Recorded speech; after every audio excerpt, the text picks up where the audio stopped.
I'm Jason Lewis. And I'm Todd DeShida. Welcome to Climate Optimists. As a couple concerned citizens, we're on a journey to explore climate solutions and ways each of us can make a difference. And, how much of a difference we make at this podcast depends in large part on our community of supporters. So, if you like the show and you haven't already joined our community, consider a donation. I promise it's easy. All you have to do is literally just go to our website, click the donate button. No gift is too small. All the support we get goes directly to helping us move from a volunteer organization to one that is paid. And no gift is too large. It's a great point. So this week, we're going to be digging into the topic of divestment. I'm assuming you've already taken your millions and invested them in climate tech. Is that? Yeah, I've got all my millions invested in the climate sector. When I golf with Bill Gates and all those, we talk about these things, Jason. So before we started prepping for this episode, how much did you know about divestment? Very little. I knew I knew a little about. You remember the BCD movement thing with Israel, when that was a big deal? That was kind of the first exposure I really had to this idea. And then, of course, I haven't really dove into the details of divestment and for climate's sake, but I knew that it existed. I just didn't really realize how serious it was, as a player in the kind of toolbox. What about you?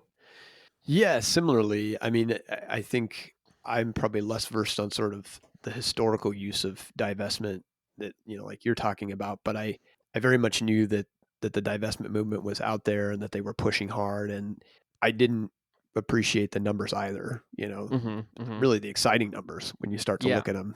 Totally. So before we get into the details of divestment, wanted to call out this week's reason for hope, which is that California, for the first time in its history, almost met 100% of its power demand with renewable energy. And according to CalISO, which is what they call their independent system operator that, is sort of has the macro level view of the grid, that on Saturday, April 30th, California met 99.87% of their demand with renewables. And about 2/3 of that was solar and the balance from, wind and geothermal, et cetera. So really exciting news to see, that here in the US, we have, real proof that an economy as big as California can power itself, on renewable energy. That's crazy. I really had no idea that.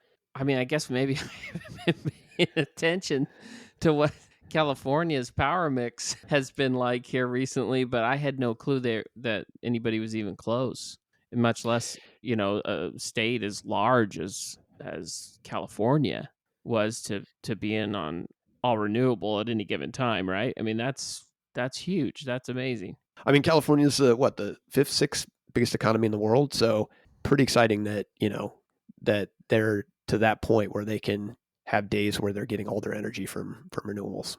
Yeah, that's really cool. So let's pivot to our main topic today. And, as we indicated earlier, divestment is really, turning into a bright spot in the climate movement and having real impacts on the fossil fuel industry. Back in 2014, the divestment movement was sitting at about 52 billion. And as of 2022, it has now hit 40 trillion. Yeah, that's an amazing number. I don't know. Yeah, I've heard stories here recently rumbling up about Texas. We're going back to Texas. They passed a law that prohibits banks and from doing business with the state if they engage in boycotting and divestment from fossil fuels. And they're just, they're pissed. And you don't mess with Texas. And so they've passed this law, and then other states now, and this is the unfortunate thing, any state does something like this, and then everybody else that kind of aligns themselves with that political stance is going to jump on board, so other states are considering doing similar things. But, the reality of it is is that it's kind of difficult to do because, when you have, like you said, $40 trillion worth of this stuff out there, it's pretty hard to find out who's invested in what. It's hard to unpackage all of this stuff. And they're having just a real hell of a time trying to audit all these portfolios to find out who they need to Who they who need to they need to exclude. boycott. Yeah, they can't do it. It's been a real quagmire for them, I think. Yeah, wow, it's frustrating to see such a blatantly political move and one that's short-sighted. It does speak to how big of an impact divestment is having. Right. So enough about Texas and their efforts to undermine the divestment movement. Our guest today is Zach Stein. He is a co-founder of Carbon Collective, an online investment advisor that provides low-fee, diversified investment portfolios built around the idea of solving climate change. He is also the author of The Ultimate Guide to Sustainable Investing. It talks about why sustainable investing is a smart investment over the long term.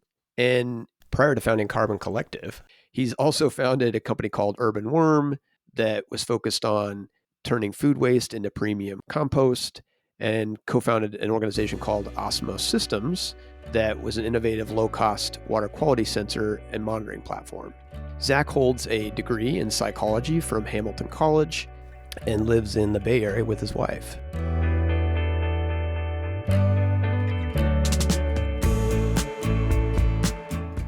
Zach, welcome to Climate Optimists. Thank you so much for having me, Jason. Great to be here. So we'll start you off with a basic question. When you think about efforts to address climate change, what makes you hopeful? There's a few things that make me hopeful. First, I think just broadly being in the climate tech ecosystem is the level of excitement and enthusiasm and frankly, capital and talent that is coming into this space. We're a little bit late to the game in it, but better late than never.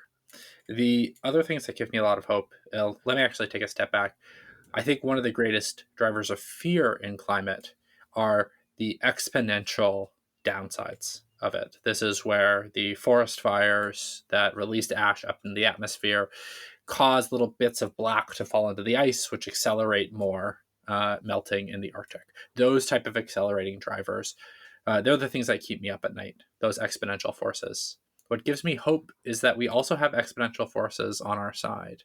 When we look at some of the transitions of technology, in particular electric cars, but also solar, wind, batteries, and electrical generation, we believe that we are in a fundamental shift where we are going to see an exponential transition, for example, from combustion engines into electric vehicles. Right. And that's really powerful. Once those take hold, it can happen way faster than we realize.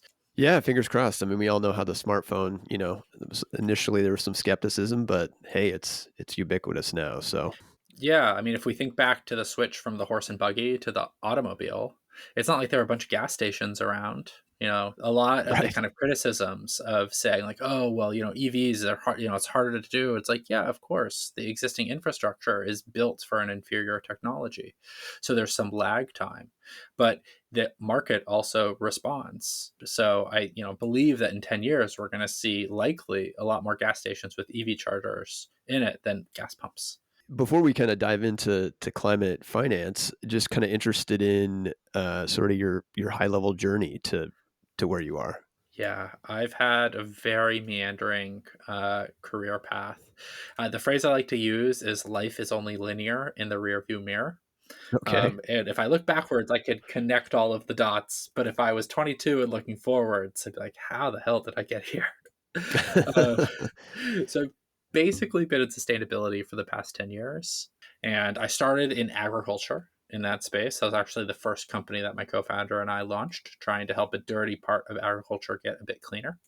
And then it was a really hard technical problem that we were working on, and it's ultimately what stopped us. We had great investors, great engineers. We couldn't get it over the finish line. So in 2020, we set out to try and investigate a new problem, which was climate. And for us, what we saw is that one of the greatest challenges of this decade is going to be, as an individual, what do I do with my climate anxiety? We so often just get left at the top of the emotional loop where we're just like, holy shit, this is terrifying. That leads to you checking out from it, or just living in this constant state of fear. And so we were looking at how can we close the loop for folks, because being caught at the top doesn't actually help advance us. It's not actually a useful place to be. Right. And so how could we build better tools to collectivize our climate actions? And so we started with a whiteboard. We didn't know exactly what that was going to be, but we tried to go through a process of product discovery. And investing was this place again and again that became really clear that people are saying, all right, I know at a gut level, we need to invest our way into solving climate change. We have to build that world that's powered by renewable energy, that is, running on all electrified fleets. That takes money. Why, when I look at my ESG funded portfolio, do I see all these companies that don't make any sense? And so that became clear that that's something that we really wanted to explore. And so it was from that perspective, as people who very actively felt that pain ourselves, that we went into it. The other thing that we saw is that people, they really like index-based investing. Vanguard and these other things that said invest with the market with as low fees as possible. So we're like, all right, we can't break that mold. How do we take that mold but then apply it in the lens and viewpoint of climate change? And so that's the result, was Carbon Collective. Well, exciting journey that you're on, and obviously wish you the best of luck with that. So that creates a good segue. Let's talk about, fossil fuel divestment for those who may not be aware of what it is and why, why it matters. Totally. So, and you and I talked about this in our first conversation, because it's this ongoing debate of, should you, as an activist investor, someone who really cares about climate change, should you own a fossil fuel company? Because if you own them, you have the capability to vote. You can vote and you can use your shares. You can say, I'm an owner in Exxon, and therefore I get a seat at the table. I get a stake at talking about key issues for Exxon. Is that something that you should do? Is it almost a necessary evil to hold? So this, in Right. the investment world, is called the engage versus divest debate. And we very much fall on the side of divest. And the reason why for that is, in playing it out, we actually don't see a world where engaging fossil fuel companies to voluntarily reduce their supply of fossil fuels is going to have any tangible climate benefit. Because even, let's say, if we get ExxonMobil to agree to become a solar company, they are just going to sell those oil fields to someone else. And whoever buys those, they're not, unless it's the Nature Conservancy or something like that, Right. is buying them to extract the oil and make money off of them. So we can often get kind of caught in our own way of saying, oh, fossil fuels are the bad guys. We need to be David standing up to Goliath and going to try and take it to them as shareholders. And we think that that can be really inspiring, but not actually pragmatically what we should be doing. Instead, we should divest from fossil fuels. We should not hold them. And instead, we should use and focus our energy on focusing on their customers. How do we get companies that can stop using fossil fuels, switch to 100% renewable energy, to do so, and to do so as quickly as possible? So effectively moving to kind of sway the end customer, if you will, the end energy customer, be that a consumer product company or what have you. Exactly. You got it. Because if we don't do that, then it's really hard to draw the line of how do we actually have a reduction in emissions. Because if you have customers lining up around the block to buy fossil fuels, you're not going to be able to reduce the actual consumption of fossil fuels until you address that and divert them to something better. And luckily, better things exist. And so, kind of summarizing for folks who this terminology is new, you've got the engage, which is really like taking the fight to the companies themselves, the oil companies, and then the divest is, hey, let's take our money out, and then in a way, you're sort of saying, let's engage with entities where we think we can affect change. Exactly. ExxonMobil gets out of oil when oil becomes a bad business.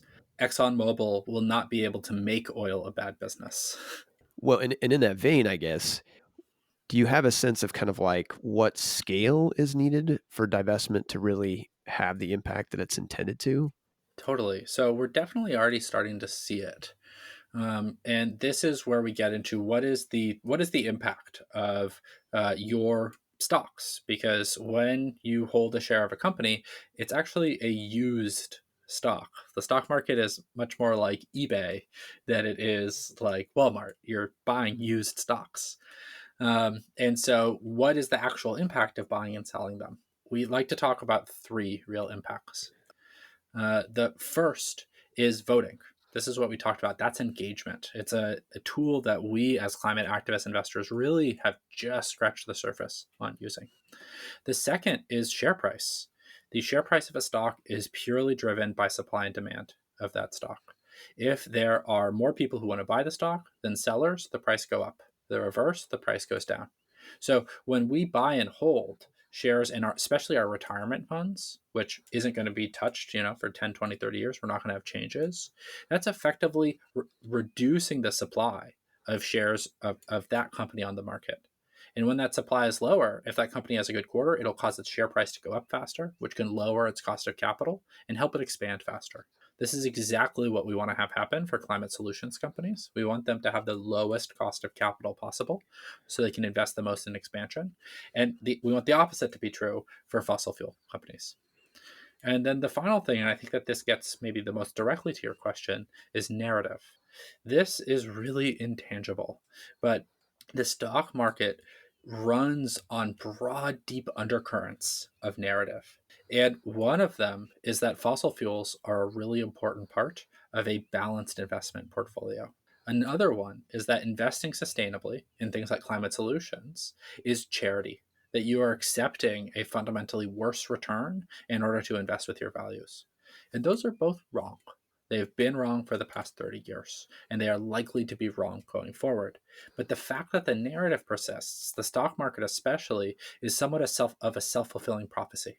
And so if enough people believe that this is a smart way to invest, it becomes a smart way to invest. And so that's part of making that change, but then also talking about it. It is so just as important of making the change itself is to talk about it, and to push on that narrative and challenge it. That's how we also drive change and have that drive upward. I haven't heard it put that way, but that makes sense.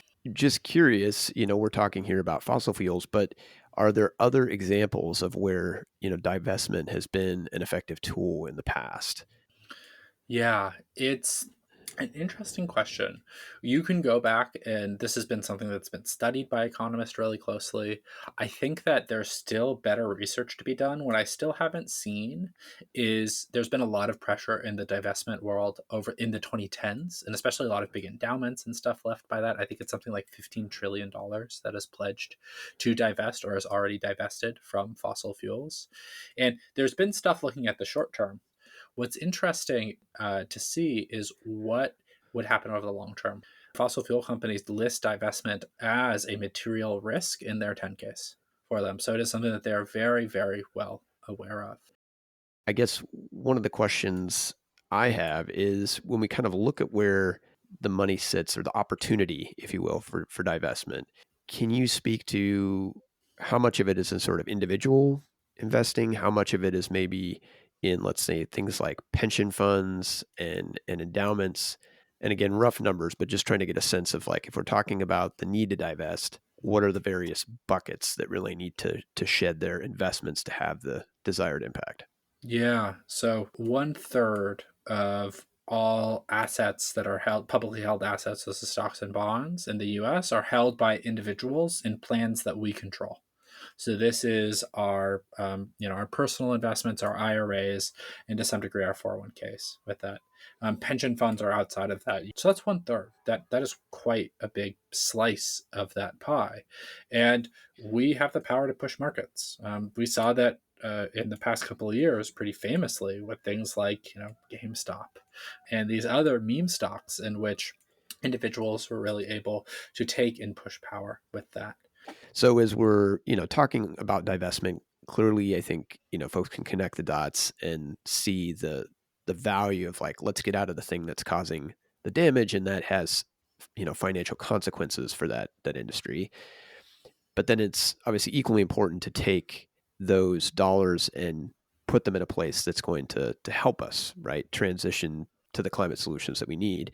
wondering if you can talk about what, moving those dollars, investing them in climate solutions, what that does, like how that helps. And then if you have a sense of the scale of the investment that's needed to get us to where we need to be.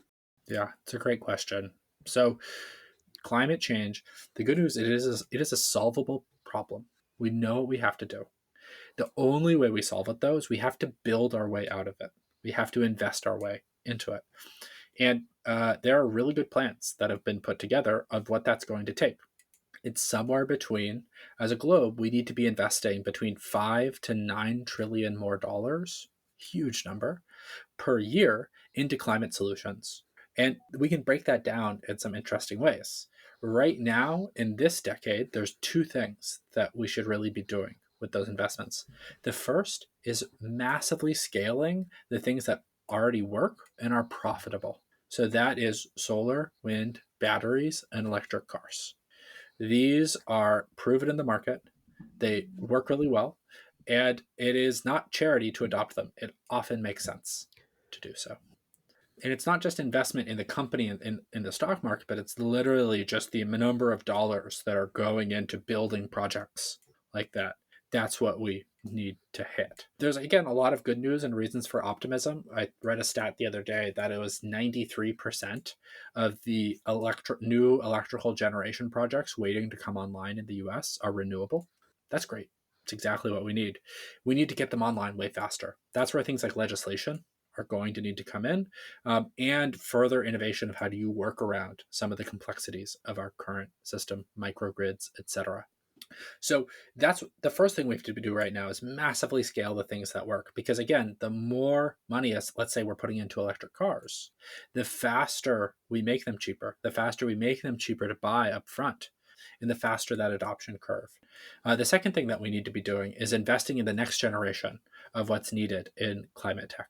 So there are certain industries that are harder to get fossil fuels out of. And so there's a lot of them could use hydrogen, for example.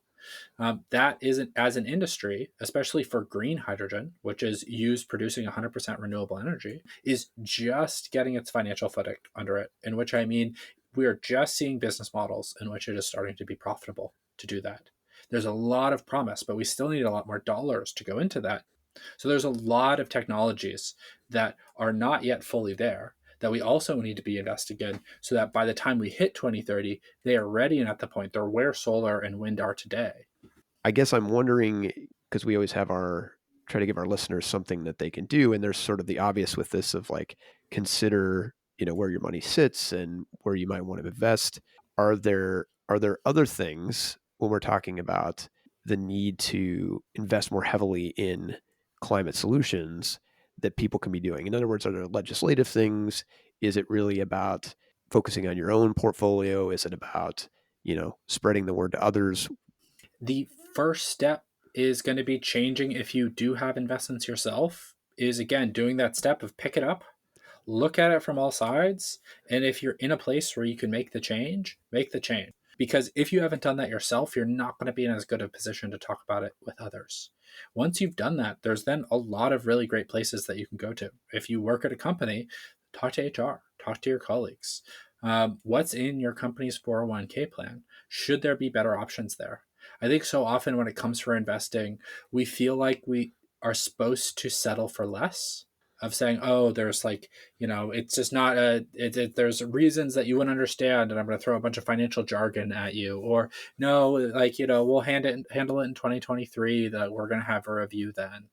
When it comes to sustainable investing, it is both very complicated and very simple. And the simple answer is, if a portfolio is not aligned with solving climate change, which means it is aligned with dramatically increasing investments into climate solutions over the next 30 years and dramatically decreasing investments into fossil fuels, it is really hard to see that it is sustainable. And the more of us that can say, this is no longer acceptable, that's how we change the status quo. I've not yet heard a counter theory of change to the world only changes when enough people decide to change it. It happens bottom up. You could say, yes, it's changing a government, and yes, it's changing corporations. But what changes a government? What changes a corporation? It's enough people hitting that tipping point, working strategically to do that. So the world only changes when people like you decide to change it, and when enough people do it together. So start with yourself, and then, like an airline, help those around you. Yeah. Well, hey, I'd like to pitch for advocacy. We definitely are big fans of that here at Climate Optimists, and the idea that the more we speak up, the more we take action collectively, it makes an impact.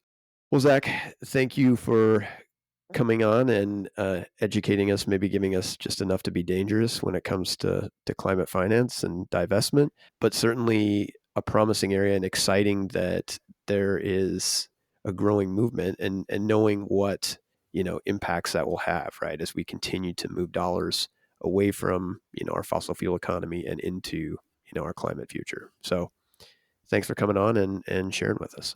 Jason, I so appreciate being here. Thank you for all the work that you're doing. And we only solve climate change when we're optimistic about it. The better world that we build only comes when enough people imagine it and hold it and can taste it and smell it. When that happens, we can build it. So thank you for all of your work in this space.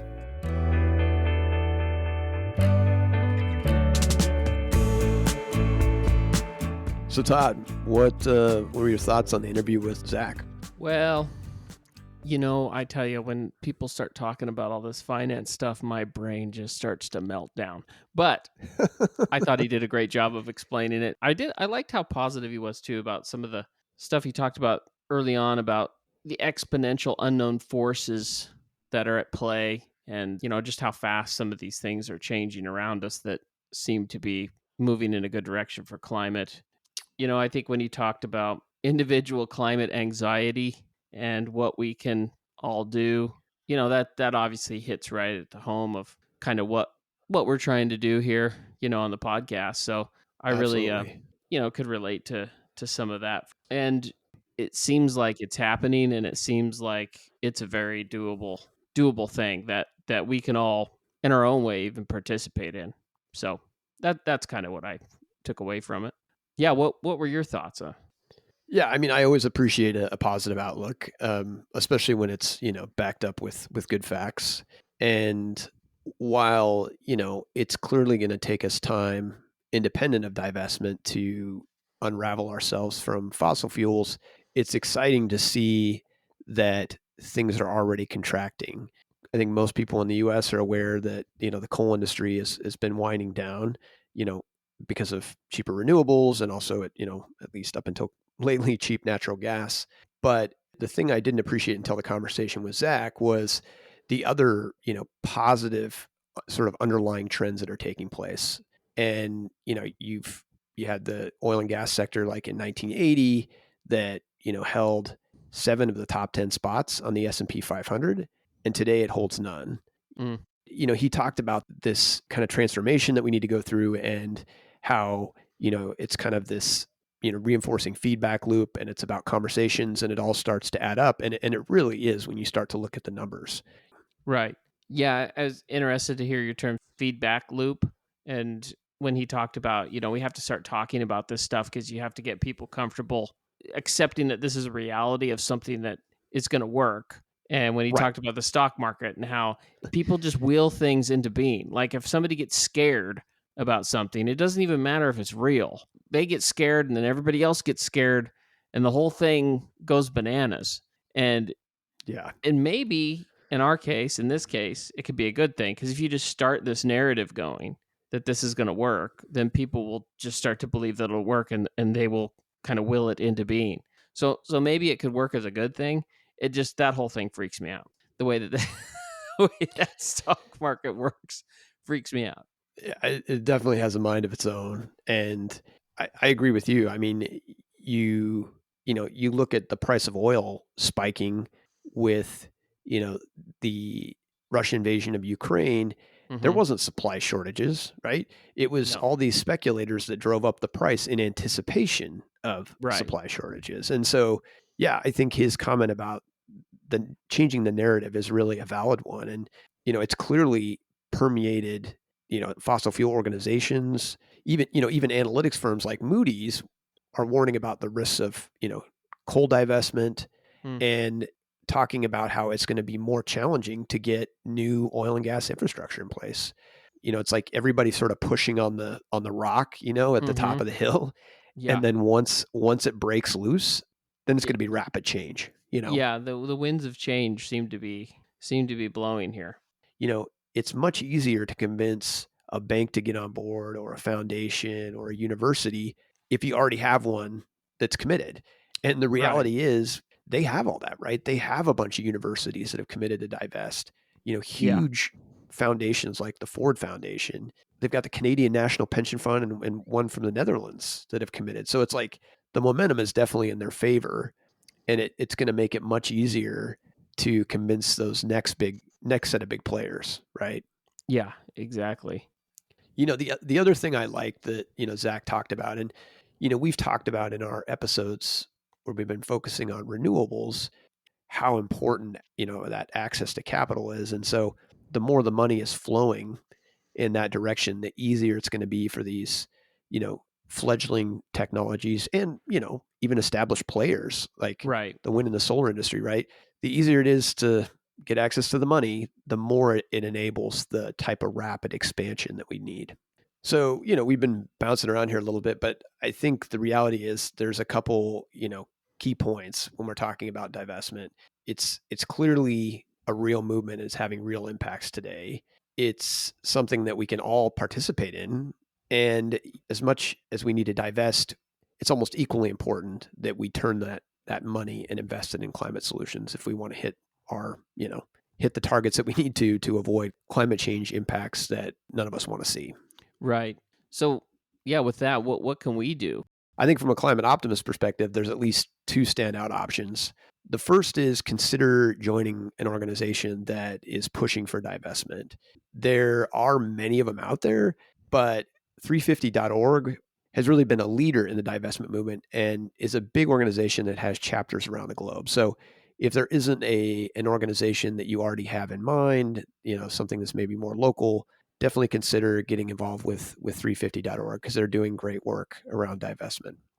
And I think the second option is, you know, if you haven't already, take a look at your investment portfolio, no matter whether it's, you know, in a shoebox under your bed or or whether you already have it, you know, in retirement accounts with Vanguard. Take an opportunity to look at, you know, where your money sits and look for opportunities to move that away from fossil fuels and into climate change solutions. And I think once you've done that, then it's really that next step of, you know, approaching your company if they have a 401k plan and asking them about divestment as well. Cool. I'm on it. Well, I think that's a wrap for this week. Thanks, as always, for tuning in. Come back next week for more climate solutions, reasons for hope, and ways each of us can make a difference. Climate Optimists is made possible by Climate Stewards Collective. You can find us on the web at climateoptimist.co. And don't forget to follow us on social at Climate Optimists Podcast.